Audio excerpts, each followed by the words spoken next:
Executive Director of Blossom and Flourish, and I'm here today with Heather Samuel, our Blossom and Flourish Impact Award winner for April 2018. She's the Program Director at the Ward Home, and we're going to talk more about the work that she does and her experiences as a female leader. So, Heather, congratulations. Thank you so much. Very exciting. Please tell me a little bit more about your role at the Ward Home and the work that you do here. Well, I am the program director here at Ward Home, and that actually means a whole lot. So I do a little bit of everything. I make sure that the programs run smoothly, that we're running, following program rules and regulations, well, state and county rules and regulations. I find programming for our young people to make sure that they are getting what they need to be able to succeed in the future. So what does the Ward Home do for people who may not be familiar? What's the mission? What's the vision for the organization here? So Ward Home helps foster youth ages 16 to 21 years of age, both male and female, learn the skills that they need to know to be out on their own. So we have 3 supervised independent living programs where the teens actually live in an apartment and staff is there 24/7 to supervise and make sure that they are getting the skills that they need to be out on their own. Wonderful, nice. And so what type of programming are you normally doing with the students? Oh, wow. So we do a lot of stuff. So our main focus is life skills because, again, we want to make sure that they are successful when they leave out of our doors. So we do a lot of life skills programming, making sure that they understand about the basic stuff. Cooking, cleaning, budgeting, banking, those type of things. Learning how to access different resources out in the community because we all know when we first leave out the door, you need help. So learning how to access those different resources. So that is some of the stuff that we do, or the major stuff that we do, but we also do what we call enrichment programming. So enrichment programming is things like photography. We do cooking classes. We've done a program called Hip Hop on Lock, where the youth were actually putting together their rapping skills, but they also got to so they also got to learn what it's like behind the scenes and learning how to work soundboards and things like that. We've done a lot of different things: African drumming, African dancing, and we also use the Pittsburgh Glass Center. And they teach our kids how to do mosaic, glass art, glass blowing, and things like that. So the reason why we do the enrichment programming is to kind of help build another skill, or maybe build a hobby or interest that might turn into something that is like a real job for them in the future. So that's the reason why we do those type of programming. And such great creative outlets too. Absolutely. For the students and the young adults. Yeah, and those skills you mentioned, banking and budgeting, we don't learn that in school. You don't. I know. Even students who graduate college, I remember I graduated and I was like, Mom! So tell me a little more about what else you're doing. I know you're an active woman, not just at the Ward Home, but in the community, family. What other roles are you playing on a regular basis? Well, the major role I play is mom. So I have a 12-year-old daughter, and she really pays attention to everything that I say and I do. So she's probably the one young lady that I know I have to be on my P's and Q's at all times with her. So she's very attentive, and she's not your average 12-year-old. She acts like she's probably about 20. And so, you have your hands full. Yes. So, but as far as in the community, I just try to help as much as I can. If there's things that's going on, activities, especially when it comes to kids' activighty, I'll try to get involved when I can. Yeah. Wonderful. What's your daughter's name? Her name is Kari. Kari. Oh. Alrighty. So, next question. We've been talking about your work. What are you most passionate about in regard to work? What is it, especially working in a nonprofit field where you see a lot of, I'm sure, encouraging stories, but there's also those times where we just want to kind of wring our hands and go, come on. Yes. So what is it that keeps you motivated through those ups and downs? Actually, I believe that the kids keep me motivated. I really, truly love young people. I don't know what it is about them. I don't know if it's because they're keeping me a little young, but I really, truly do love young people. And the thing that I think keeps me going is when we have a young person who's not really on the right track, who is kind of straying away a little bit. And that to me is a challenge for me and for my team, because now our goal is to get that young person back on track and to get them moving in the right direction. So I love challenges. And so say you're motivated by a challenge. yeah, I love aren't you? challenges. I don't like to lose. Winning. Yeah, I do not like to lose, and the kids will tell you, Miss Heather is stern, but You're she's competitive, fair. huh? Yeah, I'm fair though. I'm fair. So Nice. I somehow am able to kind of motivate them to go the opposite direction. And sometimes, you know, and it's a very rare occasion where there's just a young person that has their mind made up and you just can't. So, but that I still don't give up on those young people either. Even when they leave us and I see them out in the community, I'm like, hey, what's going on with you? And I start asking them questions, and I, you know, let them know that they can still pick up the phone and give us a call, and we'll try to help them as best as we can. So That's awesome. We need more people like you in these positions, motivated by challenges. Perfect. So let's talk now a little bit about leadership. So Blossom and Flourish does leadership training for middle school and high school girls. We're trying to raise up a generation of leaders, and part of that is identifying female role models, and that's a big part of why we started this Impact Awards. We can identify women in the community for our girls to look up to and see what it takes to be a successful leader. When you think about leadership, what do you think makes somebody an impactful leader? I think a leader has to be a good listener. You have to listen to what, especially your team, what your team is saying to you, the people that you are trying to assist. You have to hear what they're saying, even when they're not using words. So you have to be a good listener.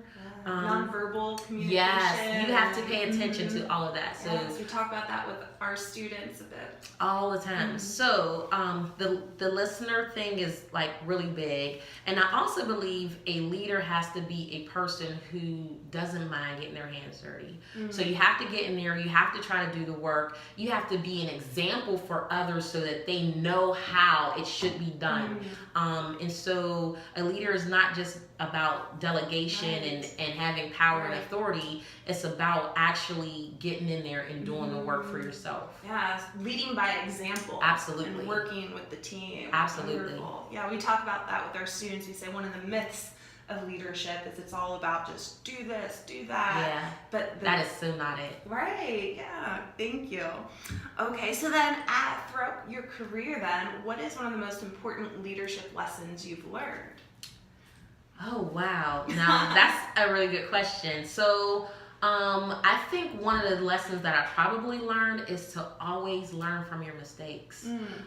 It's okay to make mistakes, and a lot of times, especially young leaders, don't understand that you will make mistakes because it's bound to happen. But the lesson in all of it is to learn from what you've done.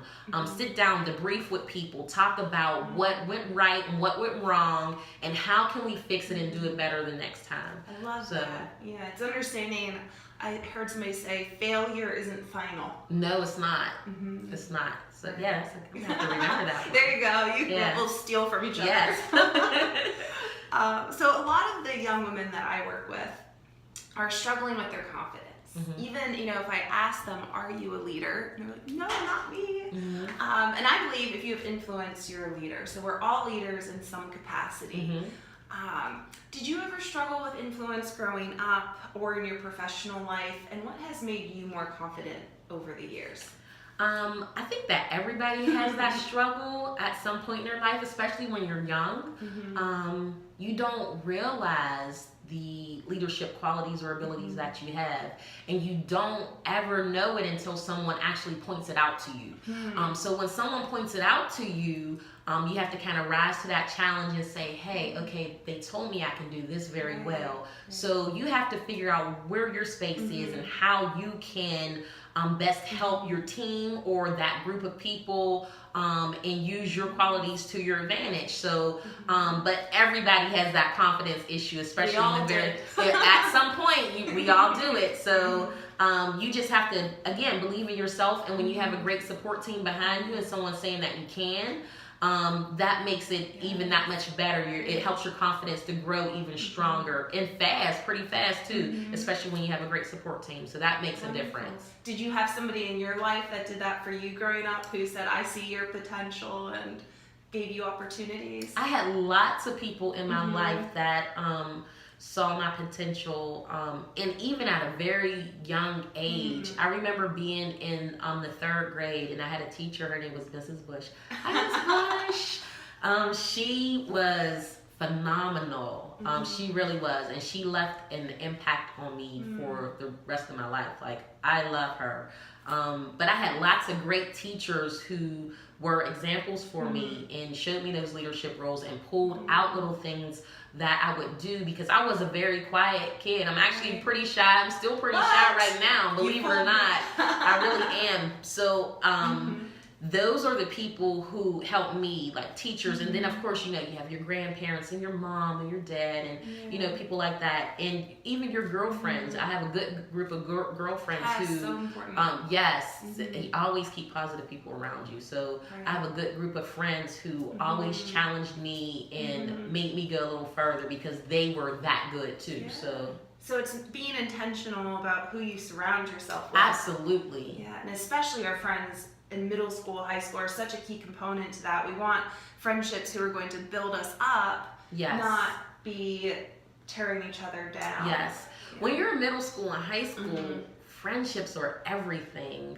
And young ladies hold on to that. So again, an important piece is to remember to surround yourself with people who are doing better than you, because that way that person will help pull you up and make you rise up and do a little better.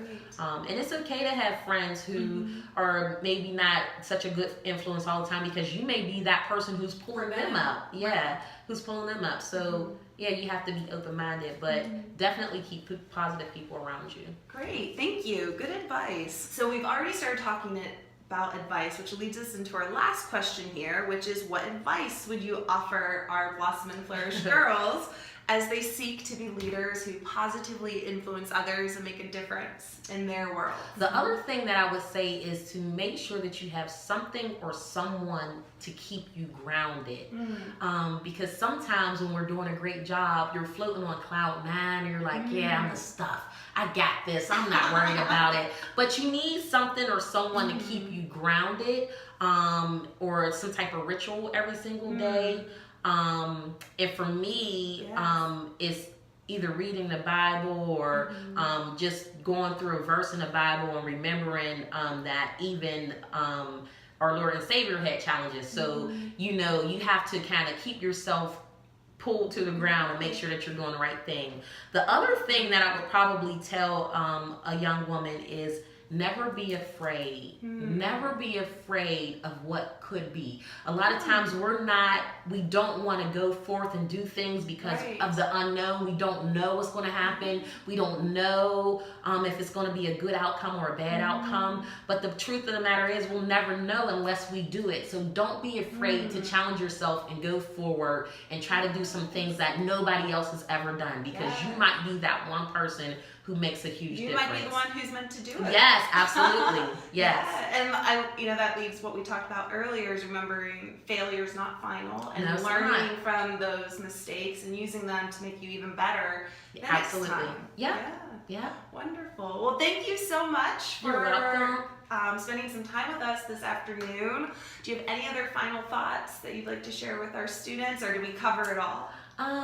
I don't think we'll ever cover it all, because there's always room to grow, more to learn. So, but again, I would say to all the young ladies out there, absolutely positively try to do your best. Never be afraid, and never stop asking questions. Always ask questions. Be curious. Yes. Continuously learn. Yes, absolutely. Thank you. Well, thank you again for being here, and congratulations again on being our Blossom and Flourish Impact winner. Thank you. And we wish you continued success as you serve at Ward Home. Thank you. I appreciate it. Great.